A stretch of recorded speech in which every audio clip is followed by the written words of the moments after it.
Hi, everyone. Do that. Let's see here. Welcome to our Al-Anon Big Book Recovery Qualification meeting. Today is Wednesday, June 10th, 2026, and my name is Erin and Erin P. And I am a recovered Al-Anon, and I am your moderator for this evening. In order to set the tone for this meeting, I ask that we bow our heads in a few moments of silent prayer and meditation, followed by the Serenity Prayer.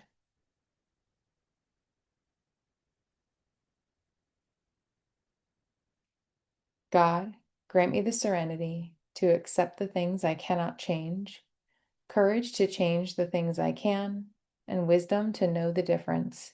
Thy will, not mine, be done. This meeting is a speaker meeting, and we are grateful to have me, Erin P., here to share. I'm grateful to be here to share about what I used to be like, what happened, and what I'm like now. There will be a short period set aside for Q&A after my share. Um, and so if you have any questions, hang tight and make note of them, and I will look forward to answering them closer to the end of the meeting. Um, so here I go. So I sometimes forget to do this, but right now I'm remembering. So I'm going to actually pause and just say the set aside prayer. God, please help me set aside everything I think I know about you, everything I think I know about myself, everything I think I know about others, and everything I think I know about my recovery, so I may have an open mind and new experience with these things and come to know you better. Please help me see the truth. Um, so yeah, it's so helpful for me to ask God to set aside just all the things when I qualify or any all the time. Um, because I forget that qualifications they're a way to be helpful, and I also often grow and learn in my own understanding when I do these. Um, so yeah, thank you for the opportunity to share my story. It's something that is a real gift to be able to do, even though I have a mind that's chattering right now and telling me I'm a fraud, because that's part of this lovely illness that we have, is that we're always doubting ourselves and questioning things, questioning life. It's very, very common, and I thought that I was just crazy. So when I think back to, which I am a little crazy, but but it's special kind, and there's treatment. So when I think back to, what I was like, I go back to my childhood, and I am in a couple of 12-step fellowships, and it's always so interesting when I'm telling my Al-Anon story how much of it does really truly start in my childhood. I grew up around active alcoholism, and in more ways than I ever knew growing up. But it definitely shaped a lot of my perceptions of the world and of myself. And I know that as an Al-Anon, experiences actually do have an impact on us and can contribute to our spiritual sickness. But ultimately, me becoming chronic is something that was, not, it wasn't up to me, and it wasn't necessarily the fault of anyone around me. It's we know from the text of our recovery, which for me is the Alcoholics Anonymous Big Book, that um, alcoholism can create an environment of neuroses, and that tracks for me. So, um, so when I was a kid, my parents, had me in Atlanta, Georgia, and they divorced when I was about 5, and my mom remarried, and she married a man who um, lived across the country in Portland, Oregon. So we got into a little yellow U-Haul or Ryder truck and drove across the country. And um, I don't think it took very long for me to start to realize there was something that seemed a little bit off about this person, not to mention he was not my dad. And I had just said goodbye to my dad, and I had said it in a very um, genuinely like caring but very Al-Anonic way. So even before, now that I think about it, I was around or aware of being around an alcoholic. I came to find out that other family members were as well. But I was doing all the behaviors. So my dad was very sad. He was crying, and he bent down to hug me, and I remember, I think I felt sad, but in that moment, I wiped a tear from his face, and he was already with my future stepmom. And even though it broke my heart into two to say it, I told him, "Don't cry, Daddy. Go be with so and so, she'll make you happy.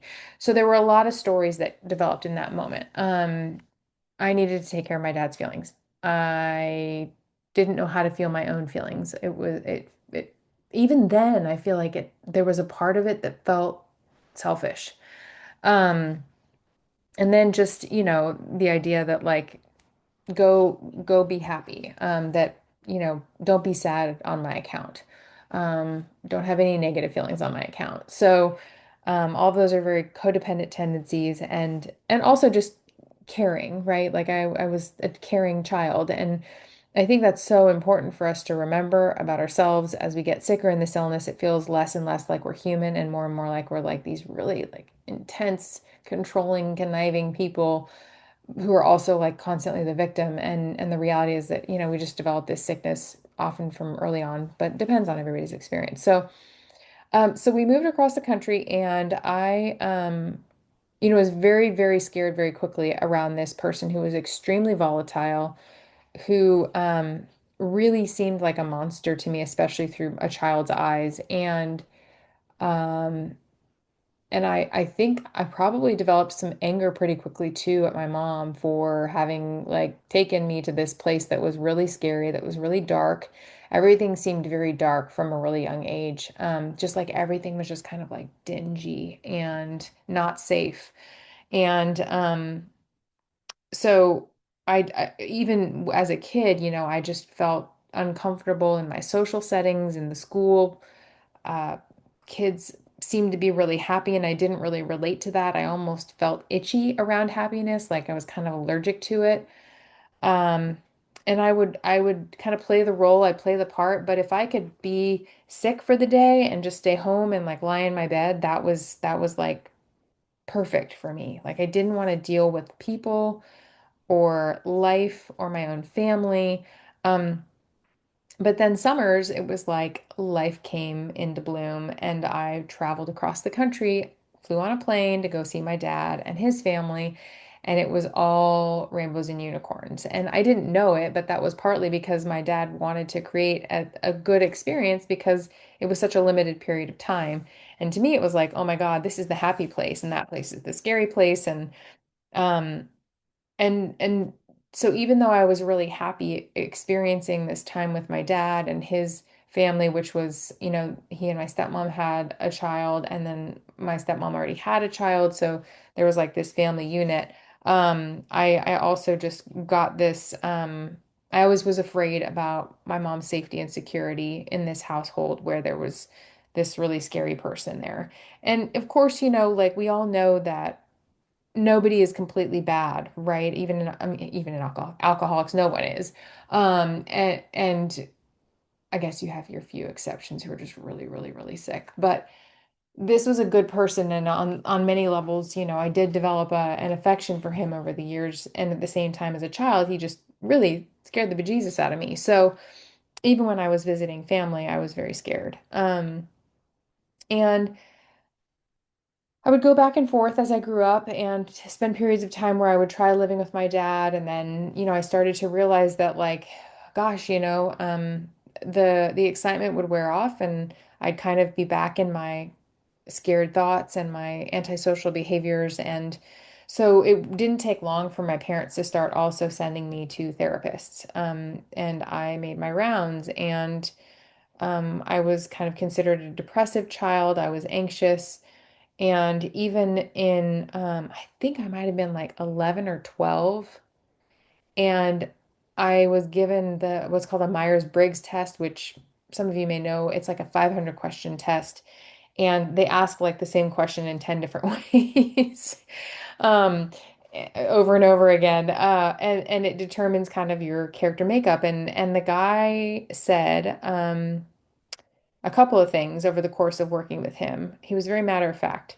And he said, I can't really find anything wrong with Erin except that she will follow a rule like to the nth degree, so that like rigidity, that perfectionism, that rule behavior, creating rules, living by rules, looking for rules to feel safe in, like that's very much a part of my Al-Anonic reality. And so that started from a young age. The other thing he said was Erin wouldn't know if her own butt was on fire. He was a little more crass, but um, super high pain tolerance, emotional pain tolerance, physical pain tolerance. Like I just started developing a lot of stories about, how to get through life, basically. And so a lot of it had to do with just kind of developing and manufacturing kind of um, new stories to make reality feel okay. And I'm remembering one experience where one of my family members was, had come home drunk and was very violent,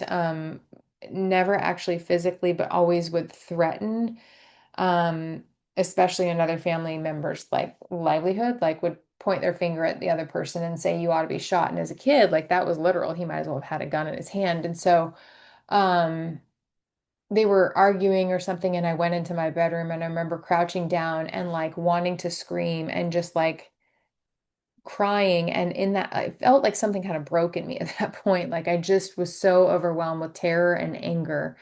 And that it wasn't long after that that I did have some pretty dark, intrusive thoughts about like trying to take care of the situation myself. And I really thought I had, like, I started thinking maybe I was evil. And I was, like in middle school, maybe by that point, like maybe eighth or ninth grade. So, you know, again, just this environment of chaos and instability and not knowing who you're going to encounter and what you're going to have to respond to or be responsible for. And like the rules changed and the moods changed and like everything was just shifting and morphing and growing up around that, it was like developmentally, it was just kind of like, where's the stability? But going and living in a home where there wasn't that was also very unfamiliar to me. And so it didn't matter where I was already developing this idea that like somewhere else would be better and that I was really uncomfortable in reality no matter who was around. And so, I would say that like my Al-Anonic illness was already pretty well developed by that point, just in terms of the bedevilments and having trouble with personal relationships and feeling a prey to misery and depression and not feeling a sense of usefulness. I would have a lot of times where I was like, I would say, I'm bored to family members, and they would say, well, go entertain yourself. And um, I did have a sister come into my life when I was 8, and I was super excited, and I was already like, she's going to be my real life doll. Like I just basically took on the parent role for her. And there were times where the dinner table situation was really scary, and I would pick up my sister and, leave the room. And so there were just times where I kind of became that rescuer, that parent. I don't think the martyrdom came in quite as much early on overtly. But definitely as I got older, I just kind of learned to go with the flow and yet also to get really controlling and picky, but not realizing that's what I was doing.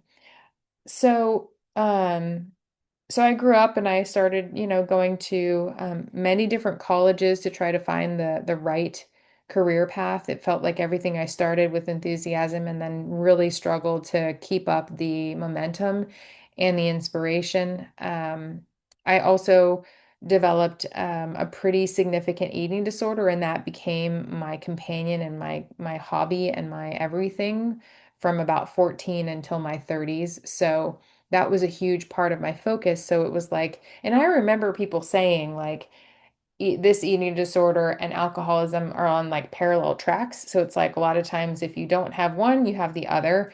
Um, and I know that I did experiment with drinking, and I drank quite a bit even into my 30s. And then at some point I just stopped. I changed as a person when I would drink, and I probably have the potential to be an alcoholic, especially, having it in my genes, like finding out it really was very much in my lineage. But that wasn't necessarily the overt path I went down. But I did, try to cope with the feelings of discomfort in my own skin through whatever I could find.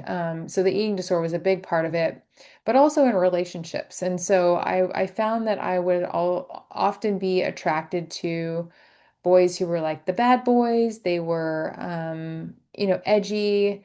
They tended to be more charismatic or like overt. And I was also really attracted to the quieter, like cool, smart, like normal ones, but I never felt like they saw me. I didn't have any clue how to approach them.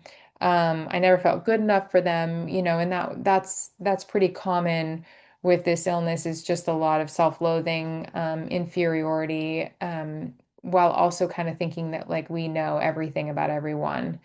Um, and that developed as I got into relationships. I was um one of my serious relationships in high school was he was an artist and he was also someone who may qualify for a 12-step program. I don't know, but definitely had a propensity for, drugs and alcohol and also like, like nude magazines. I just remember finding this huge collection of stacks that covered like a twin size mattress. And I was like, I mean, I didn't really know what to think at that time, um, but he was edgy and I was always, kind of the always wanting to be like the Gap girl, and admired like the yuppie life and would watch rom-coms and wanted to be like the high achieving woman and all of that. And then I would date these guys that were really colorful and very creative and very intelligent and super intimidating to me, but also like I was always like, what are you thinking about? Like I wanted to analyze them and everything was an analysis. And so we broke up and that was, I started thinking that like maybe he wasn't good for me and I couldn't pinpoint why, but I knew that there were things that he would do that bothered me and I would withdraw and withhold and just kind of seethe. And I didn't ever talk about like, I'm sad that you did this or that, or didn't do this, or I want to spend time with you. Like, I didn't know how to communicate really at all. I just was silent, which, of course, like, again, like going back to like super early, that's just what I figured you did, or at some point that was how my personality kind of manifested. Um, so we broke up because of a series of events where I was like looking for evidence that there were signs that we weren't supposed to be together. So it was really devastating for both of us. And then I thought better of it and realized that he very quickly, was hurt and kind of like moved on. And so I thought it'd be a great idea to write him a letter, listing all the reasons that I had broken up with him. And that's really hurtful, But again, like I never thought that those were things that in a relationship you would just like talk about. And we were teens, but still, like, I think other people probably express their upset instead of just like stewing. And so that was a big way that I would show up in kind of my like Al-Anonic codependent ways is just, I'm thinking about the story about Lois, Bill Wilson's wife, who like he's sober and she's, very, very spiritually sick and he's like off helping people and she's so angry at him that she throws a shoe at him and she realizes like he's the sober one. He's no longer drinking and she's angry at him like he is. And so yeah, it's just that kind of personality, comes out. So with that situation, that was kind of how it came out. And then I don't remember ever trying to control his use, but I was aware of the fact that he used drugs and alcohol. And I was, at that point, not doing a lot of it. I was doing some, but I had a lot of rigid rules about, what's right and wrong and wanting to be the good girl and people, making a reference, my last name starts with a P and they would call me Perfect P, whatever, and so there was just this like understanding that, I could not handle like a bump in my hair if I had a ponytail up and I would scrunch my socks perfectly, even though my shoes might be totally dirty, like I would hyper focus on things and like image was really important to me. Um, and so later on, as I got older, I just continued the trend of like wanting to date another version of that guy from high school because I felt so brokenhearted and like rejected. And I was not honest in a lot of my relationships. I would often like seek affection and attention from other people while I was with people. And so that was like a big earmark of just needing that adoration and attention. and being dishonest, like visiting family members and like having basically the whole other relationships with other people, but just telling myself, well, it's just the summer, or, just that kind of delusional thinking of like, I can compartmentalize this reality, just like I can pretend like this person isn't a drinker, or that I'm not upset about what they're doing, or that I'm doing things that are not okay. So there were a lot of like boxes that I lived in, and they didn't communicate. And I remember coming into Al-Anon and starting to have memories and realizing that I really felt like I'd lived in emotional blackout for much of my life. Um, so so I would date these guys who were edgy, and most of the time they would recreationally use either like marijuana or alcohol. And then later in life, like a few other recreational drugs. Sometimes I would participate, sometimes I wouldn't. Um, Over the years, I would more and more. And I often would also, continue to have this fantasy that I, wanted my life to look a certain way, and I wanted to be that like Gap girl, the Banana Republic, whatever. And so somehow I would get people who were like physically presenting as very alternative and artistic and creative. And I know that's really kind of stereotyping, but like literally, I was with a tattoo artist for 7 years, and I somehow got him to start wearing like pea coats and button-down shirts and things like that. Meanwhile, like he literally had a tattoo on his face. And so it was like I was still trying to contort these people into who I thought I needed them to be, who I thought they would want to be. Like I helped him and motivated him to get his GED. And like I think at one point he said to a family member after we broke up, something about how he was really grateful that I had helped him, and that's lovely. But I later learned in life, like that's like robbing someone the dignity of making their own choices, living their own life. And so I remember when I heard that, that was such a gift to me, because I never realized how much pressure I put on myself, and therefore on the other person, to like be different, when really it wasn't like, no, Erin, that's not your job. It was like, no, Erin, let me take that from you. That's really not your job, you know? And so that's kind of what I've learned about recovery, is like it's not about condemnation. It's more like, this is just not even your business. And I love it when my sponsor tells me that, because it's like, oh my God, you're right, but it has to come from the right source. I have learned that. So yeah, so my family kind of jokingly observes that I had these peacoat projects in life, and so they were skateboarders, they were whatever. And I would shift and morph to be like them, even though I also was showing up in these jobs where I was trying to be professional and respectable. And not that alternative lives are not, but I just had a lot of story about all these different personas. And so, I was interning with an architect and going to these really, really high-end homes at one point in my 20s. And then I'd go home and it was like a very different lifestyle.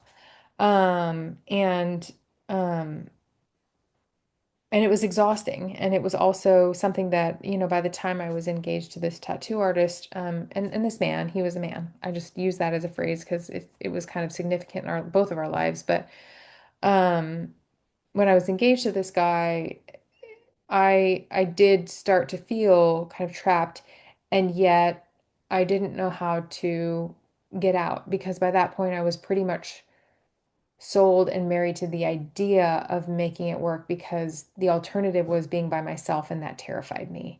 And by that time, I'd gone to two colleges, and I was starting to study at two other ones. I was back in Oregon by that point, and he had moved up from California after living in Georgia, where we both had met when I was going to a women's college there. And when he showed up, I remember in the pit of my stomach just being like, oh God, run. Um, and I didn't. And so there was always this fantasy again of like, well, how much better life would be if we weren't together. And yet caring for this person, and also being basically addicted to the relationship, um and definitely being just caught in the cycle of addiction and the lifestyle of that, and the attempts to still be quote normal. And mind you, at this time, like I really wasn't.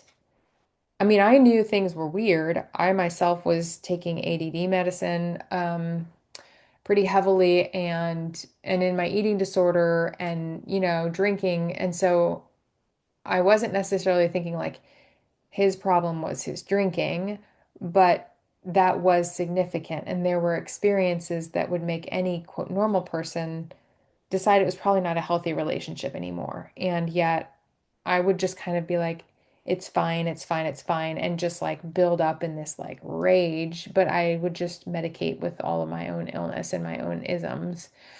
Um, and then try to control him and make him do certain things. Or I would really bury myself into my work and I would go to work and then I'd come home and I'd work on some project at home. So I was like always on my computer. And even when we would hang out with friends, we would both take our computers and be working on projects while we were watching Saturday Night Live. Like it was very difficult for me to just be laid back and just like hang out and have a good time. Um, Especially if like basically most of our friends were also drinking and doing recreational drugs and things like that.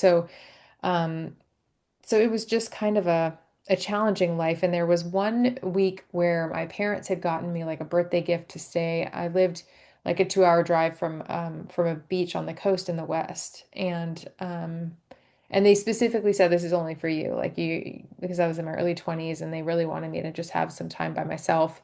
And I was so angry, but I went and I did it. And I remember coming back and people saying like, God, you look so great because I had rested and I just kind of like kept to myself and I felt so much better and yet I went back into the same lifestyle because that's addiction, right? So it was like being with the person, being in that lifestyle, wanting so badly to escape and yet staying in it.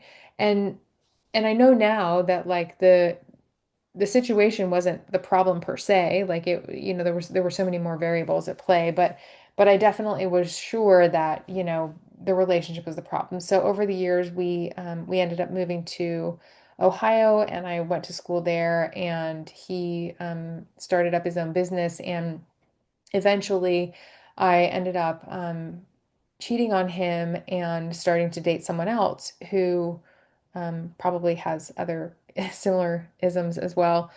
Um, and so it was like, I'm gonna leave this for this situation. And in that circumstance, I really I didn't have a whole lot of thought specifically about why, except that I just felt crazy and I felt like I just did it. And then I was just kind of like felt like I was like, well, you made your bed, lie in it sort of a thing.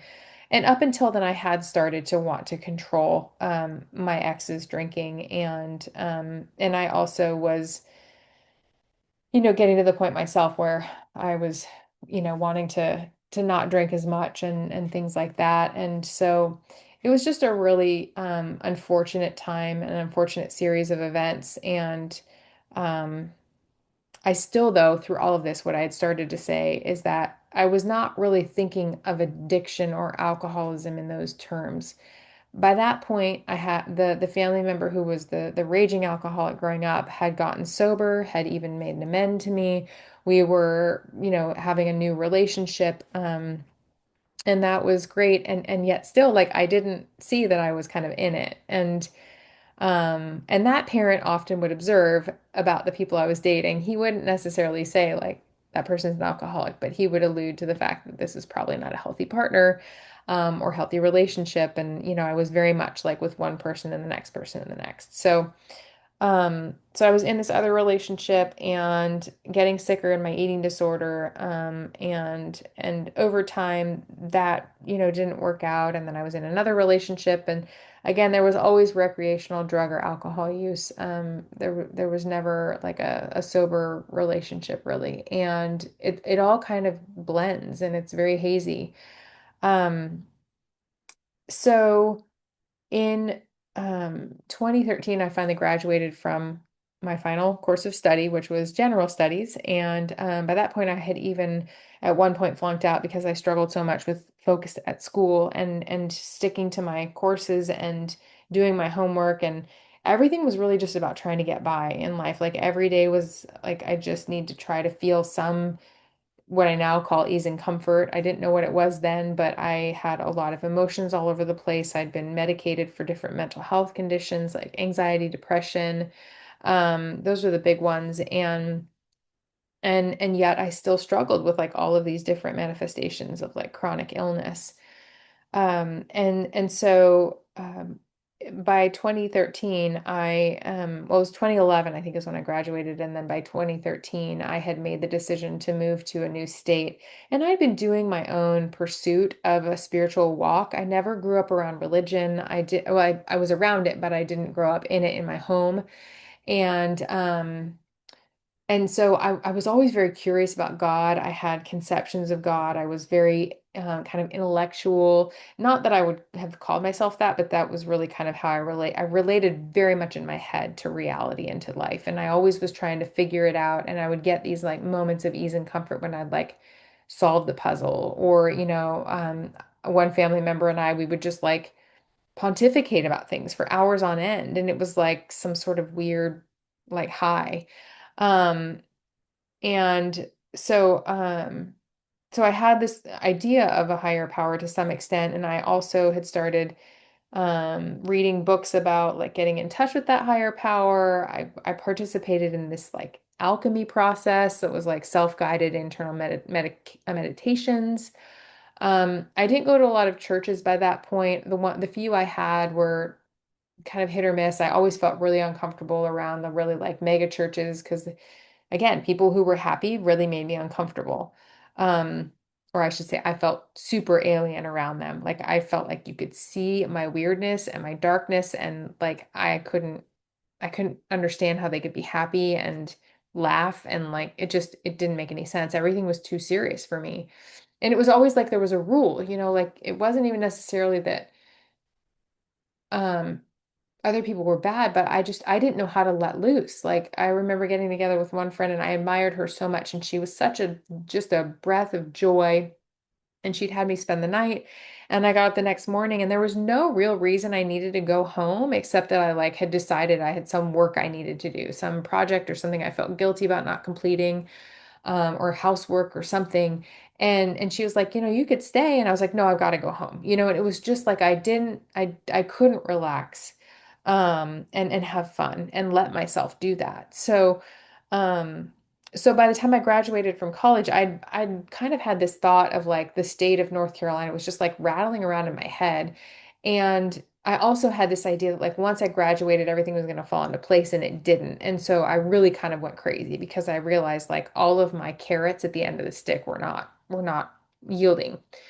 Um, and I was in this on and off relationship I'd been involved with, a married man who I worked with. Like there were so many variables. I felt like my family was toxic. I thought that all the people in my life were toxic and they were bringing me down. And I just wanted to realize the potential that I had, and I had done like A Course in Miracles, like so many different attempts at spiritual connection, and yet I always would just like come up short and feel agitated and angry and resentful. Um, and so I had inherited a little bit of money, well, actually a generous amount, from my grandmother when she passed away. And I decided I'm going to move to North Carolina and I'm just going to start fresh. It's going to take me 3 months and I'm going to find the dream job. I'm going to figure myself out. I'm going to fix all my problems. Like I'm going to become a different person, the person I know my like God made me to be, whoever this God is. I'd done lots of journaling. Envisioned my feet in the sand. And so I was like, I want to be near a beach, but not a beach town. And like, I mean, my higher power really did provide. And as much as I know, it's kind of like a geographic cure. Um, it really was a wonderful landing place. And that's been, the gift is that I have always been taken care of, even when in my head I felt like I was literally living in hell sometimes. I mean, it was not a good place to be in my head. There were times where I felt like there were screaming voices. There was just a lot of like chaos. Um, so I moved to this new state and I stopped all things that were normal to me because I had this story that like it was all toxic and it would trigger. And I don't think I used the word trigger, but it was definitely like these are bad. And so I'm going to do something different. And so I stopped going to coffee shops. I stopped going to like book I went to some bookstores, but they were weird to me all of a sudden. And so like anywhere that I enjoyed, I avoided. I stopped listening to music for a time, watching movies, like because everything brought up something that made me uncomfortable. And so I isolated and I got very sick and sicker in my eating disorder and started making the rounds around psychiatry offices, and they started prescribing medicines that I'd taken in the past that seemed to help somewhat, but now I was having like total adverse reactions. And I remembered thinking like this is a spiritual problem. I had the friend that I had so much respect for, she was part of a church community, and I remember even then being like, I feel like there's something like attached to me. Like I just had a lot of idea, like dark ideas about myself and my soul. Um, and so medicine wasn't working, and I had kind of relapsed to a pretty severe place with my eating disorder, and landed with a psychiatrist who recommended a 12-step program for food related stuff and eating related stuff. And that was the beginning of my real experience in 12-step. I'd been to one of those meetings like when I was 19, but it didn't stick at the time. Um, so that was in 2014. And over the years, walked through a lot of kind of mini seasons until 2020 when I really got introduced to like a big book solution for recovery in general. But before that, I did get introduced to Al-Anon. So I'd been in this other 12-step program. I'd started to get to know people in the local community. I would go through periods where I would be a little bit more social, but then, like, I really, by this point, didn't feel safe or comfortable being around anyone who was remotely, quote, normal. Like, that was just not it. I just was so scared of people seeing, like, how just weird I was. And, seeing the real me. I had a lot of stories about how that was like a really bad person. I forgot about that. So, and that stuff can still kind of come up, but it's amazing the things that you don't even know are being lifted in this program. Um, so this psychiatrist recommended the program, and I started doing the steps through that and walking through that process, and left for a little while, came back, went to a lot of AA meetings because we didn't have a lot of meetings for the other program that I was in, and um, felt myself kind of attracted to guys that also I was very unattracted to, but there was this like pull. And fast forward many years when I was, in much more sustained and solid recovery, I had eased up on my Al-Anon program, and I knew it was time to hit it pretty hard when I was driving to work one day and I saw a car drive up onto the lawn of a house, which already kind of like piqued my interest. And then a guy got out, and I already felt like that weird, like, ooh, yeah, but like, ooh, scary. And I looked down and he had a house arrest anklet around his foot. And I was like, I need to get back to a meeting. Like that's me. I will beeline for the person that is like the scariest and also like somehow the most alluring. Um, but so back up a little bit, I ended up with a therapist at a certain point in time, and she introduced some book that was related to like a codependency book. It was like a daily reader, and she was like, I'm not saying that you need to go to this program, but this, it's related sort of to Al-Anon or something. And somehow I just kind of sensed like maybe I should start going to Al-Anon meetings. And so I started going to face-to-face meetings, and I honestly don't remember what year it was, maybe 2018. I was very uncomfortable in the meetings. I really didn't like being around people talking about their feelings. The people were crying. I just felt like that was really weak. I judged a lot of people, but I found, and I actually remember talking to a woman who was like an old timer, and she was like, what did you think after your first meeting? Did you feel peace? And I was like, no, like I did not feel peace. And it really wasn't anything wrong with the meeting. It just, I really was uncomfortable with people talking about their feelings, and they were so touchy-feely. And I just was like, they're weak. Like, I'm not coming here to be weak. I'm coming here to get strong, like to figure out what's wrong with me, to fix everything. And by that point, I wasn't talking to anyone in my family. I thought that they were all like going to bring me down, that they were negative, they were toxic, they were unhealthy.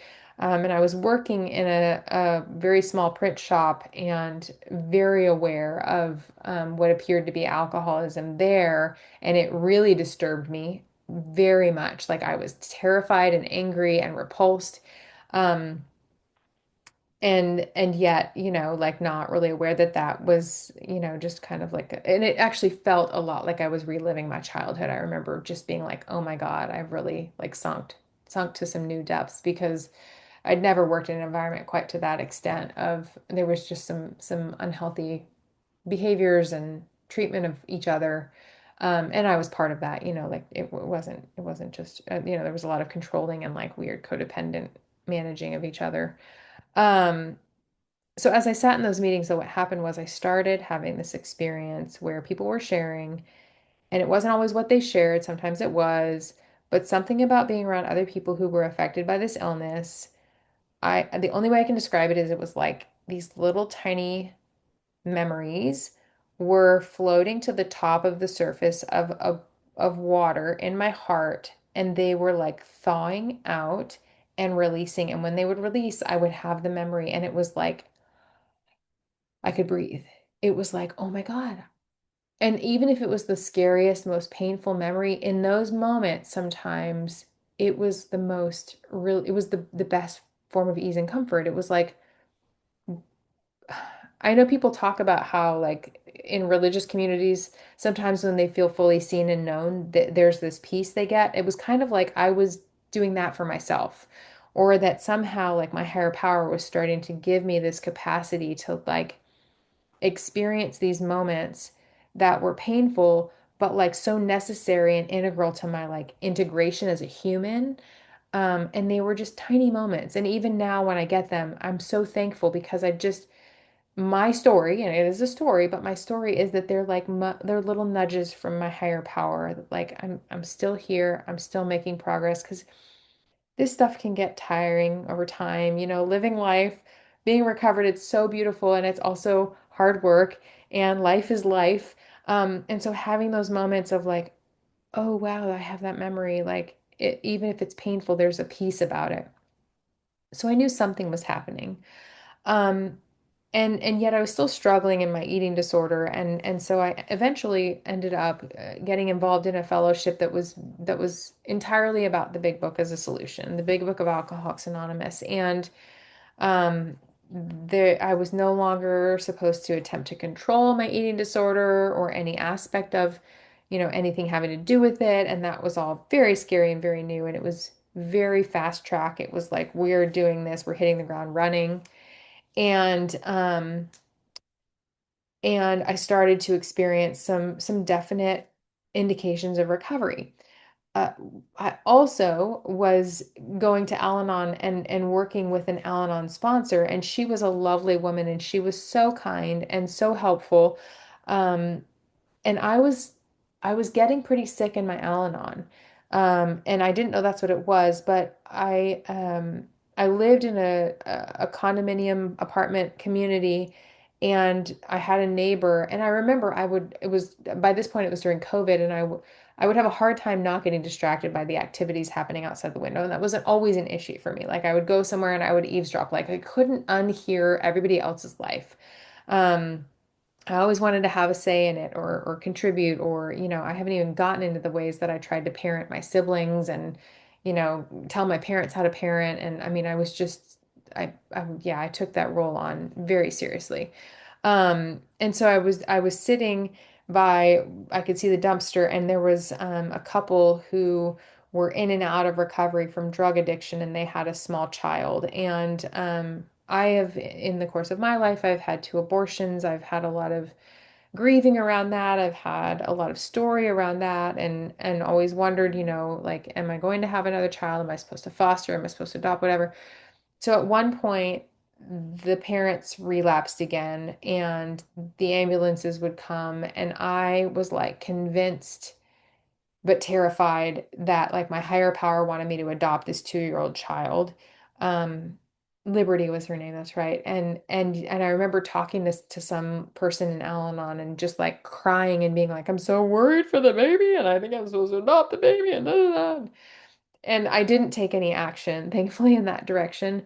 But that extent of like emotional attachment to a situation that really, I mean, yeah, it's hard to see that stuff. I'm not saying that it shouldn't trouble a person, but the personal story I had around it and like this like identity in that situation was really, really not well. And I started getting obsessive about other things.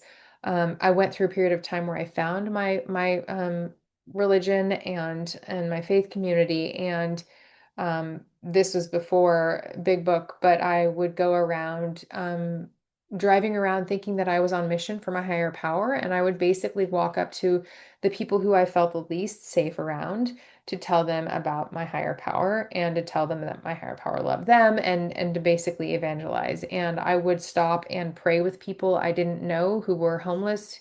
Um, and so there were just a lot of situations where I thought I was on mission. So it can morph in really interesting ways in terms of like this idea of rescuing and being responsible at this really like supernatural level.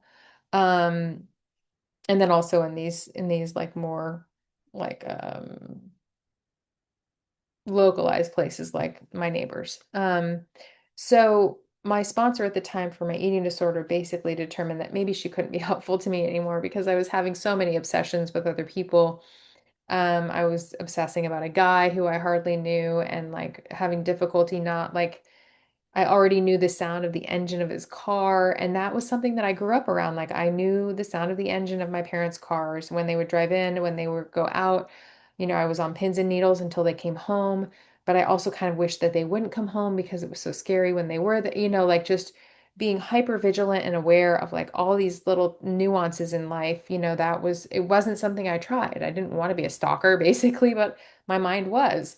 So I got connected with a sponsor who had recovered in codependency in Al-Anon, and so she took me through the steps for both programs at the same time, and that was a really interesting experience because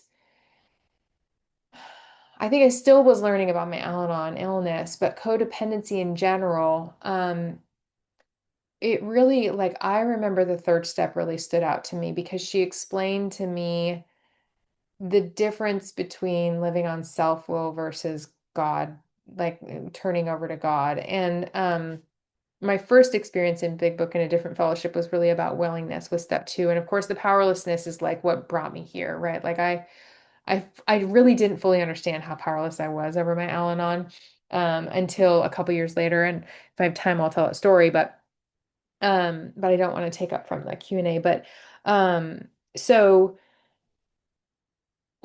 willingness was really important. It's step two. Like all I had to do was just have the willingness to believe there was something more powerful than me. Because as much time as I spent trying to figure out my higher power, I was equally confused by it. We are very confused in Al-Anon thinking like it's shifting and morphing at all times, and there's not a stable ground to stand on.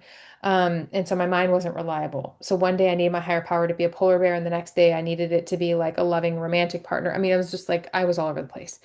And but with this time around, the third step was so cool to me because she explained to me that basically it was like I had been living like the way that they used to conceptualize um the planetary orbits. And so basically it was like they used to think that Earth was at the center and that all the other planets were orbiting the Earth, and they could never make sense of it. It never worked out with all their calculations.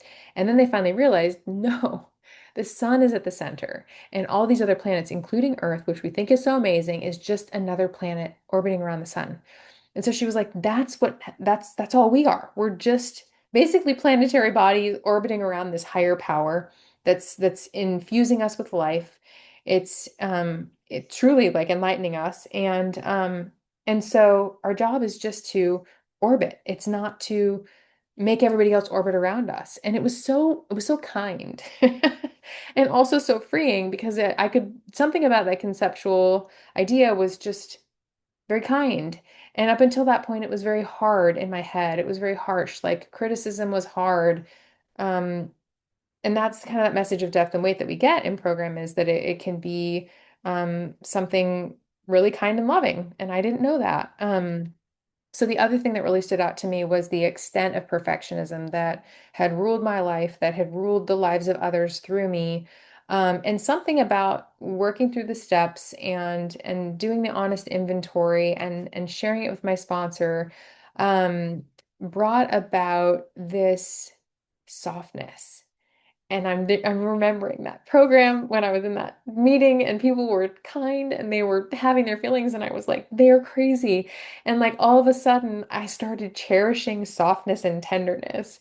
And like it's so funny because now even I still struggle so much with being soft and tender like that. And yet it is my heart's greatest desire because that is where the light comes in. That's where God shows up. That's where love grows. Um, like the tenderness of holding like a baby kitten or a baby bird or whatever. Um, that's how, you live not yelling at it, but just like loving it, right? And that's how we're meant to be loved. And we have to like go out and live and we have to, we do get kind of hardened just in living, but we can safely live in this container of like gentleness and softness. And so I forget that. I'm glad to be remembering it now. Um, so basically, I was taught how to work the steps out of the big book, and it was really about like, I received this gift, and now I go and I find people to share it with. And so I got involved in sponsoring and moderating meetings and, trying to communicate about this in my community. And that can be challenging sometimes because there are a lot of different approaches to recovery in Al-Anon, and this is just the one that's been so helpful to me. But it doesn't make it better or worse. It's just what's worked for me. And it's worked for, people I sponsor. It's worked for my sponsor and those who've taken me through the steps and those who are in our group. And it really is such a miracle. Um, and I'm gonna tell my story offline if anyone wants to hear about the the crazy stuff that my mind can do to make me know that I really was powerless over this thing. But suffice it to say, I have a mind that can go from 0 to 60 without any real evidence, and there can be disaster when there really isn't, and all in my head. So today, I work all 12 steps every single day to the best of my ability. I get up and I do my morning meditation. I do my best to be loving, tolerant, unselfishness, kind, helpful. I have some selfish tendencies still. I check my social media way too much. I'm not always on task at work, like there are things that I know have to be worked out in me, but I also am continuing to really stick close to God and perform His work to the best of my ability. And that relationship with God grows and changes. It's different today than it was yesterday, and yet in many ways, I'm also reminded of ways that I want it to go back to how it has been at times. And so it's all in higher powers' hands, and everybody's conception though is truly personal and their own. Um, and so I think the last thing I'll say is just that, my life today is about still forgetting regularly that I'm an Al-Anon and needing something, if that's a call from a person asking for help, if that's a protege sending in their step 10, if that's a nudge from higher power, like you need to do a step 10 right now, or you need to take a pause and meditate, go breathe some fresh air. It might be, calling a newcomer and having a conversation like, I have a mind that will make me forget that I have this illness. So it's pretty powerful.